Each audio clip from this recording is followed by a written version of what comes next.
সুজির রসবড়া অথবা সুজির পাকন পিঠা যে নামেই ডাকেন না কেন, রসালো এই নকশি পিঠাগুলো কিন্তু খেতে আসলেই দারুণ লাগে। তাছাড়া এই পিঠাগুলো বানিয়ে নর্মাল ফ্রিজে রেখেও অনেক দিন পর্যন্ত খাওয়া যায়। এই পিঠাটা বানানোর জন্য আমি এখানে 1 কাপ সুজি নিয়েছি, 1.5 কাপের মতো পানি দিলাম। পানির মধ্যে সুজিটা ভালো করে গুলিয়ে নিব। এবার চুলার আঁচটা ধরিয়ে দিলাম, সামান্য লবণ আর 2 চামচ চিনি দিয়ে সুজিটাকে লো হিটে জাল করে নিব। ঘন ঘন নাড়তে হবে, না হলে সুজিটা দলা পেকে যাবে। আর চুলার আঁচটাও লোতেই রাখতে হবে।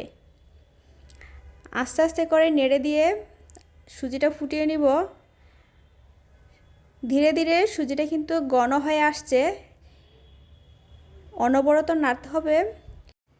কিছু সময় জাল করার পরেই এরকম একটা রুটির খায়ের মতো হয়ে যাবে, পানি একদম শুকিয়ে গেছে। এ পর্যায়ে আমি চুলার আঁচটা অফ করে দিব।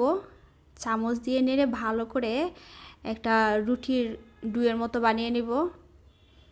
ঢেকে দিয়ে রেখেছিলাম 10 মিনিট একটু ঠান্ডা হওয়ার জন্য। এবার একটা ট্রেতে আমি ডোটা নিয়েছি, সামান্য একটু ঘি দিলাম যাতে মাখাতে সুবিধা হয়, হাতে না লাগে। এবার হাত দিয়ে চেপে চেপে সুজিটাকে আমি ভালো করে মেখে নিব। যত মাখানো হবে ততই ভালো হয়, একদম সফট হয়ে যাবে, তখন নকশি কাটতে সুবিধা হবে। ভালো করে মতে একদম সফট করে নিলাম। হালকা একটু গরম থাকতে মাখালেই ভালো হয়, একদম যাতে ঠান্ডা না হয়ে যায়, এই পর্যায়ে মাখালে বেশি সফট হয়। মাখানো হয়ে গেলে গোল করে নিয়ে একটা সাইডে রেখে দিব। এবার একটু একটু করে নিয়ে নকশা কাটবো। আমি খুব ভালো নকশা করতে পারি না, অনেকেই অনেক সুন্দর সুন্দর করে নকশা করতে পারেন। আমি আমার মতো করে নর্মাল কয়েকটা ডিজাইন দেখিয়ে দিচ্ছি আপনাদেরকে, খুবই সহজ। এই যে একটু ডো নিলাম, হাতে নিয়ে মেখে একদম ঘুরিয়ে ঘুরিয়ে গোল করে নিয়েছি। তারপর এটাকে আমি একটা ছুরির সাহায্যে চারপাশ দিয়ে একটু বড় বড় করে একটু দাগ কেটে নিব। মানে চারটা দাগ কেটেছি যাতে 4টা পাপড়ির মতো হয়। এবার মাথাগুলো 2 আঙ্গুল দিয়ে একটু সামনের দিকে চেপে নিব, তাহলে হচ্ছে একটু ফুলের পাপড়ির মতো হয়ে যাবে। 2 হাত দিয়ে একটু শেপ দিয়ে দিলাম। এবার আরেকটা ডিজাইন দেখাচ্ছি, একটা পাতার ডিজাইন করব। হাতের তালুতে একটু নিয়ে এক সাইড দিয়ে ঘষে এক সাইড লম্বা করে নিয়েছি। এবার কাঁটা চামচ দিয়ে 2 সাইডে একটু দাগ কেটে দিবেন, দিলে একটা পাতার শেপ চলে আসবে। বাজারে হচ্ছে নকশা কাটার জন্য অনেক ধরনের চাষ পাওয়া যায়, ওইগুলো দিয়েও কাটতে পারেন, দিতে পারেন, অনেক সুন্দর হয়। আর এভাবে হাতেও কেটে নিতে পারেন, মানে আপনার ইচ্ছে মতো যে কোনো রকমভাবে ডিজাইন করে কেটে নিতে পারেন, দেখতে ভালো লাগে। আরেকটা পিঠা কেটে নিচ্ছি, পাপড়ি করে নিব। আবার 4টা পাপড়ি করব, 4 দিকে 4টা দাগ কেটে হাত দিয়ে একটা শেপ দিয়ে নিব। হাতে লেগে গেলে একটু তেল বা ঘি হাতে মেখে নেবেন, তাহলে আর সমস্যা হবে না। আমি এটাতে ঘি দিয়ে মাখার কারণে সমস্যা হচ্ছে না, লেগে যাচ্ছে না।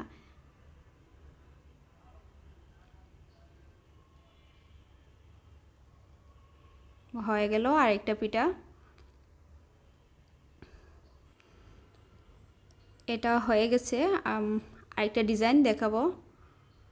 আমি আরেকটা ডিজাইনের জন্য আরেক সামান্য ডো নিলাম, হাতে মেখে একটু গোল করে নিয়েছি। এবার কাঁটা চামচ দিয়ে চারপাশে একটু দাগ কেটে দিলেই একটা ডিজাইন হয়ে যাবে। নর্মালের মধ্যে দেখতে ভালোই লাগে। এই যে চারপাশ থেকে কেটে দিলাম, দেখুন একটা ডিজাইন চলে আসছে। আর একটা পিঠা বানিয়ে নিচ্ছি, হাতে নিয়ে চারপাশ দিয়ে একটু স্টার শেপ দিলাম।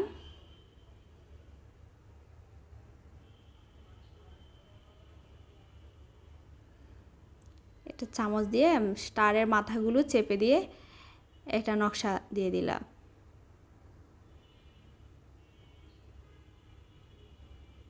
হয়ে গেল একটা স্টার। এভাবে আমি সবগুলো পিঠা বিভিন্ন রকমভাবে নকশা কেটে নিয়েছি। এবার ভাজার জন্য একটা প্যানে তেল বসালাম। তেলটা খুব গরম করে নিয়ে মিডিয়াম গরম হওয়ার পরে আমি পিঠাগুলো দিচ্ছি, কারণ বেশি গরম হলে পিঠা দেওয়ার সাথে সাথেই কালারটা চেঞ্জ হয়ে আসে আর বাইরে থেকে পুড়ে যায়। তাই লো হিটে রেখে আমি পিঠাগুলো দিচ্ছি একটা একটা করে। আর বেশি তাপে ভাজলে ভেতরটা নরম থাকে কিন্তু বাহিরটা মুচমুচে হয়ে যায়, তাই কম হিটেই ভাজতে হবে। এক পাশ একটু বাদামি কালার হয়ে গেলে উল্টে দিব। আর তেলে দেওয়ার পরে কিন্তু আস্তে আস্তে পিঠাগুলো আরেকটু ফুলেছে।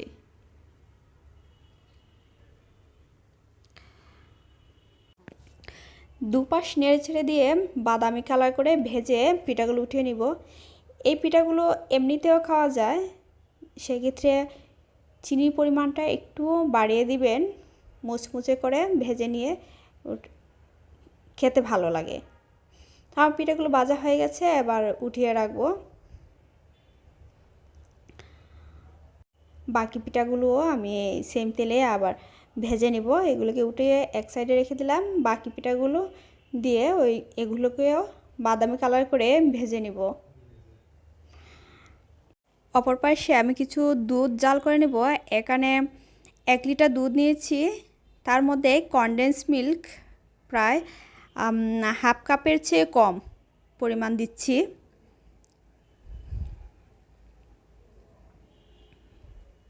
কনডেন্স মিল্ক না দিলেও চলবে, সেক্ষেত্রে দুধটা বেশি সময় জাল করে নেবেন আর মিষ্টির পরিমাণটা একটু বাড়িয়ে দিবেন। আর এখানে 3টা এলাচ দিয়ে দিলাম। এবার চিনি দিলাম হাফ কাপের চেয়েও কম। যেহেতু কনডেন্স মিল্ক দিয়েছি তাই খুব বেশি চিনি দিব না, আর কনডেন্স মিল্ক না দিলে হাফ কাপ দেওয়া লাগতো। এবার চামচ দিয়ে ভালো করে কনডেন্স মিল্কটা দুধের সাথে মিশিয়ে দিলাম। দুধটা কিছু সময় জাল করার পরে একটু ঘন হয়েছে। এবার কালারটাও কিন্তু দুধের একটু চেঞ্জ হয়েছে। এবার ভেজে রাখা পিঠাগুলো আমি এই দুধের মধ্যে দিয়ে দিলাম। মিডিয়াম হিটে পিঠাগুলো দুধের মধ্যে কিছু সময় জাল করে নিব। দুধের মধ্যে পিঠাগুলো জাল হয়ে একটু বড় বড় হয়ে যাচ্ছে, মানে ভিতরে দুধের রসটা ঢুকছে আর একটু ফুলে ফুলে উঠছে। বেশি নাড়াচাড়া করলে আবার ভেঙেও যাবে, তাই বেশি নাড়লাম না। উপর থেকে শুধু চামচ দিয়ে একটু চেপে চেপে মাঝে মধ্যে ডুবিয়ে দিয়েছি। তৈরি হয়ে গেল মজাদার সুজির রসবড়া। ধন্যবাদ সবাইকে।